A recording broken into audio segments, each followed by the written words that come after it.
রহমতুল্লাহি বারাকাতুহু। গতকাল ইরানে যে হামলা হয়েছে সেই হামলায় ইরানে আক্রমণের জন্য 200 যুদ্ধ বিমান অংশ নিয়েছে জানিয়েছেন ইসলি।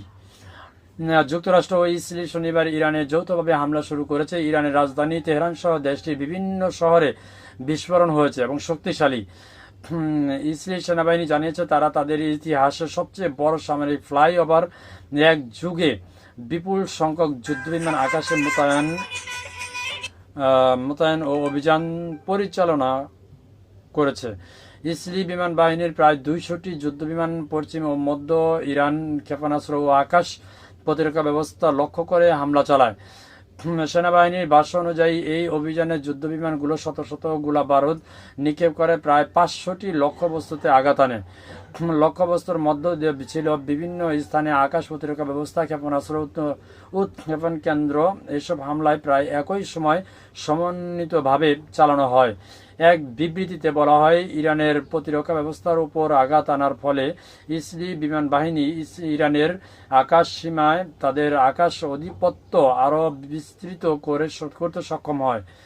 একই সঙ্গে পশ্চিম ইরানে অবস্থিত ক্ষেপণাস্ত্র উৎক্ষেপণ কেন্দ্রগুলো ধ্বংসের মাধ্যমে ইরানি শাসনের কেন্দ্রীয় আক্রমণ সক্ষমতা গুরুত্বপূর্ণ আঘাত আনা সক্ষম হয়েছে দাবি হচ্ছে ইসরায়েলির। আসলে কি বলবো, ইরানের অবস্থা খুবই ভয়াবহ। 200টি যুদ্ধ বিমান একসাথে অভিযান চালাইছে, বুঝতে পারছেন, আমেরিকা আর ইসরায়েল। তাহলে ইরানে কি অবস্থা করছে। একটি স্কুলে হামলা করে 108 জন নিহত, সাথে সাথেই স্পট ডেড। সব কিছু মিলিয়ে তো অবস্থা এখন ইরানের উপর আল্লাহর রহমত ছাড়া আর কোনো উপায় নেই।